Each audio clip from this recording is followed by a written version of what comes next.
VD. Satheesan സർക്കാർ അധികാരമേറ്റിട്ട് ഇന്നേക്ക് 100 ദിവസം ജനകീയ പ്രഖ്യാപനങ്ങളും വിപണി ഇടപെടലും കൊണ്ട് തുടക്കത്തിൽ തന്നെ സർക്കാരിന് പ്രശംസ നേടാനായി.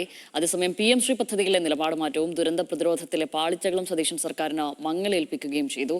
മന്ത്രിമാർ വിമർശനത്തിന് അതീതരല്ലെന്ന് സർക്കാരിന്റെ 100ാം ദിനത്തിൽ ദിനപത്രങ്ങൾക്ക് നൽകിയ ലേഖനത്തിൽ മുഖ്യമന്ത്രി പറഞ്ഞു. ആർക്കും തെറ്റുകൾ ചൂണ്ടിക്കാട്ടാം. നിക്ഷിപ്ത താൽപര്യത്തോടെ സർക്കാരിനെ കളങ്കപ്പെടുത്താൻ വളഞ്ഞിട്ടാക്രമിക്കാൻ ശ്രമിച്ചാൽ അർഹിക്കുന്ന അവജ്ഞയോടെ തള്ളിക്കളയുമെന്നും മുഖ്യമന്ത്രി പറഞ്ഞു. അനിരു അശോകനാണ് വിവരങ്ങളുമായി ചേരുന്നത്. അനിരു, 100ാം ദിനം പൂർത്തിയാക്കുകയാണ് UDF സർക്കാർ. എന്തൊക്കെയാണ് നേട്ടങ്ങളും അതുമാത്രമല്ല കോട്ടങ്ങൾ എന്തൊക്കെയായിട്ടാണ് നമുക്ക് വിലയിരുത്തുവാൻ കഴിയുന്നത്? ഒപ്പം ഒരു ലേഖനം നൽകിയിട്ടുണ്ടല്ലോ മുഖ്യമന്ത്രി, എന്താണ് അതിൽ പറയുന്നത്?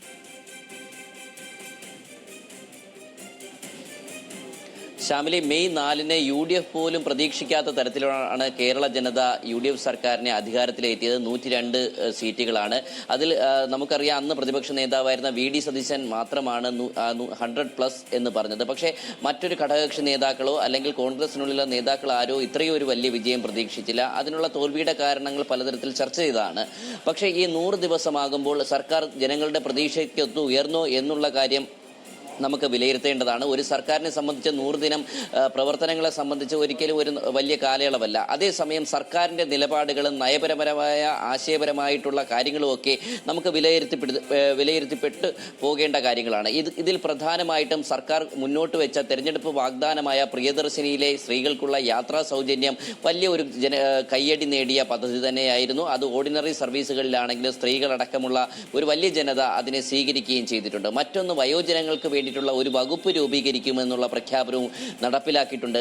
മറ്റൊന്ന്, മുഖ്യമന്ത്രിയുടെ മിഷൻ സമുദ്ര എന്നുള്ള പദ്ധതി പ്രകാരം അതിൻ്റെ ഉദ്ഘാടനവും നടന്നു കഴിഞ്ഞു.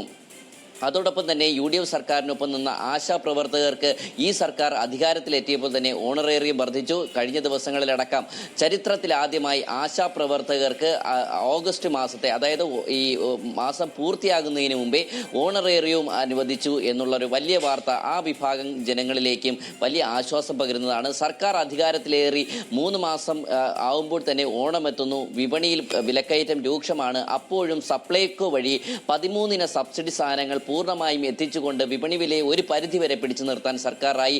റെക്കോർഡ് വിൽപ്പനയിലേക്ക് സപ്ലൈകോ കുതിക്കുന്നു. ഇന്നലെ ഉച്ചവരെ 391 കോടിയിലേക്ക് സപ്ലൈകോയുടെ വില എത്തി. അപ്പോഴും നമ്മൾ മനസ്സിലാക്കേണ്ടത് ചില നയപരമായ രാഷ്ട്രീയപരമായ ചില ഇടപെടലുകളിൽ സർക്കാർ എത്രത്തോളം വിജയിച്ചു എന്നുള്ളതാണ്. നമുക്കറിയാം, കഴിഞ്ഞ സർക്കാരിൻ്റെ കാലത്തടക്കം കേന്ദ്ര സർക്കാർ സാമ്പത്തികമായി കേരളത്തെ ഞെരുക്കിയതാണ്.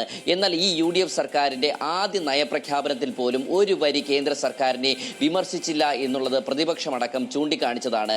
ഉന്നത വിദ്യാഭ്യാസ മേഖലയിലടക്കം സംഘപരിവാർ പിടിമുറുക്കുന്നു എന്ന് പ്രതിപക്ഷം ആരോപിക്കുമ്പോഴും ഗവർണറുമായി ഒരു ഏറ്റുമുട്ടലിനില്ല എന്നുള്ളതാണ് മുഖ്യമന്ത്രിയും ഉന്നത വിദ്യാഭ്യാസ മന്ത്രിയും പറഞ്ഞു വെക്കുന്നത്.